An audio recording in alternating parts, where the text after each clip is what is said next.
আমরা সবাই জানি যে স্টিলের ইউনিট ওয়েট বের করতে হলে পার মিটারে বের করতে হলে তার সূত্র হচ্ছে d²/162.28 এবং ইউনিট ওয়েট যদি আমরা পার ফিটে বের করতে যাই তাহলে সেটা হবে d²/533, তাই তো?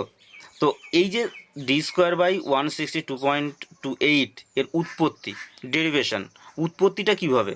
কারণ আমরা একটা ধরে নিলাম, একটা মুখস্থবিদ্যা ধরে করে নিয়ে আমরা এটাকে বের করি, কিন্তু আমাদের অবশ্যই জানতে হবে যে এটা এলো কোথা থেকে, তাই তো? আমাদের সেই পরিমিতির অঙ্ক, আমরা যদি ধরে নিচ্ছি আমাদের একটা রড বা এটা একটা ধরো একটা পাইপ রয়েছে, সেই পাইপ রডটাকে পাইপ ধরে নাও, তার একটা ডায়ামিটার আছে, তার একটা লেন্থ আছে, আমরা লেন্থটাকে ধরো 1 মিটার ধরে নিয়েছি, ঠিক আছে? তার ডায়ামিটার আছে, তার ডায়ামিটারকে কী দিয়ে মেনশন করা হয়, ডিনোটেট করা হয় ডি দিয়ে। তাহলে এবার আমরা এই জায়গাটার, আমাদের এই যে জায়গাটা, এই জায়গাটা আমি এখানে একটা ছোটো করে ড্রয়িং করে নিয়েছি, যে এই যে রাউন্ড একটা সার্কেলের এই প্রান্ত থেকে এই প্রান্ত ডি, তাহলে ডি মানে কি? ডি মানে হচ্ছে 2r, তাই তো? 2r, আর আর মানে কত?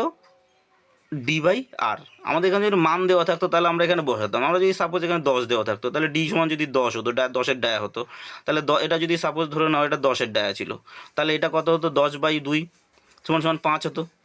কিন্তু আমরা এখানে জানি না এর কত রড বের করতে বলেছে, অর্থাৎ যে রডের বের করতে বলবে সেই রডের আমাকে বের করতে হবে। তো সুতরাং আমরা এই সূত্রর প্রমাণ খুঁজতে চাইছি। তো এবার দেখো, তাহলে আমরা এর এরিয়াটা কত? এই যে এরিয়ার সূত্র কি? সার্কেলের এরিয়া বের করার সূত্র, এরিয়া অফ এ স্টিল রডে যদি করি πr², তাই তো? এর পাই মান বসিয়ে দেবো, πr²। তো r², আর এর মান কত? আর এর মান হচ্ছে d/2, তাহলে d/2 বসিয়ে দিলাম। এবার একে সমাধান করলে আমরা d²/4, তাহলে এইটাকে যখন আমরা নিচে চলে আসবো তখন πd²/4টা কোথায় চলে আসবে? নিচে চলে আসবে। এবার ভলিউম বের করব। এই যে রডটা এখন দেখতে পাচ্ছ, এই রডটা এখান থেকে এইটা টোটাল যে 1 মিটারটা নিয়েছি, আমি 1 মিটারটাকে আগেই দেখো 1000 মিলিমিটার করে নিয়েছি, কারণ আমরা মিলিমিটারে বের করে নেব। এবার হচ্ছে তুমি মিটারেও বের করতে পারো, কোনো অসুবিধা নেই, আমি ক্যালকুলেশনের সুবিধার জন্য মিলিমিটার করে নিয়েছি।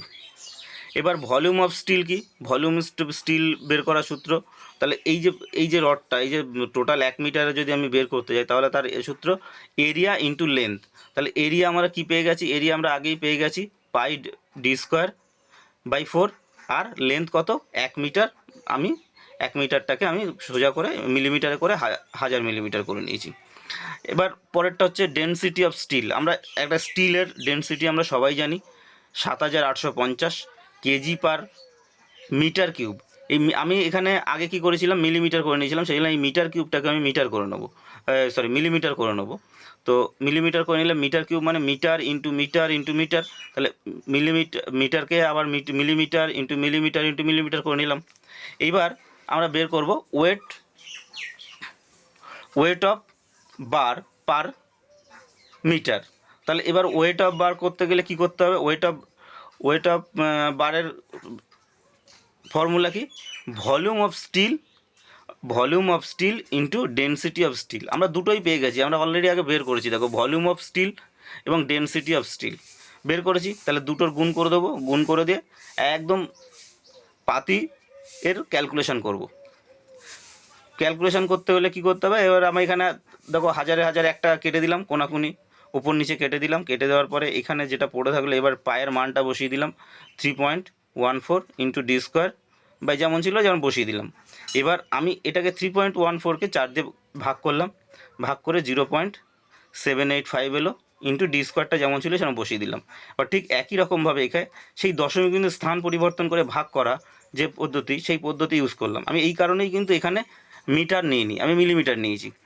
1 2 3 4 5 6, তাহলে 1 2 3 4 5 6, তাহলে দশমিক এবার দুটো শূন্য এলো, করে দিলাম।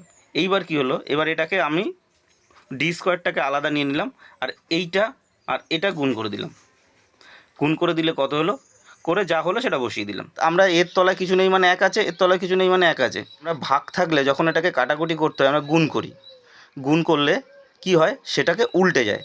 ঠিক একই রকমভাবে গুণ থেকে যখন ভাগে আসবো সেটা উল্টে যাবে। তাহলে ডি স্কোয়ার ভাগ, তাহলে এটা এই সংখ্যাটা বাই 1 ছিল, এবার এটা কী হবে 1 বাই এই সংখ্যাটা হয়ে যাচ্ছে, তাহলে এইটা চলে এলো। এবার এটাকে ভাগ করলে 1কে যদি আমি এই সংখ্যাটা দিয়ে ভাগ করি, দেখো তোমরা ক্যালকুলেশন করে দেখো এইটাই আসবে। এবার আসলে কি হলো, এবার আমরা এটাকে উৎপাদকের আকারে লিখলাম, উৎপাদকের আকারে লিখলে চলে এলো। এবার দশমিকের পরে ধরো দুটো সংখ্যা রাখবো, তাহলে 8 আছে, 8টা আমরা যদি তুলে দিই তাহলে 7টা কত হয়ে যাবে 8 হয়ে যাবে, কারণ তোমরা সবাই জানো 5 থেকে 9-এর মধ্যে যদি কোনো সেই সংখ্যাটা থাকে, যে সংখ্যাটাকে আমরা বিলুপ্ত করব, সেটা যদি 5 থেকে 9-এর মধ্যে থাকে তাহলে আগের সংখ্যার সঙ্গে 1 যোগ হয়।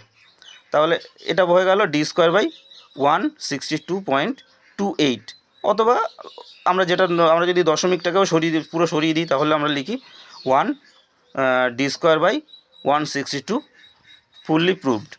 এটাকে এত মানে ডিটেলস কেন করলাম, কারণ একদম গ্রাস লেভেল থেকে জন্য আমরা পুরো ভালোভাবে করে, এবার তুমি এখান থেকে স্টেপ জাম্প করে বিভিন্ন রকমভাবে করতে পারো করে। এখানে তাহলে আমরা যে এখানে দেখলাম যে আমরা যে ইউনিট ওয়েট অফ স্টিল পার মিটারে যেটা বের করার যে সূত্র ডি স্কোয়ার বাই 162.28, সেটা আমরা কিন্তু এখানে প্রমাণ করলাম। ভিডিওটি যদি ভালো লাগে অবশ্যই শেয়ার করবে, এবং যারা জানে না তাদেরকেও এটা জানার জন্য উৎসাহিত করবে। ধন্যবাদ। জয় হিন্দ।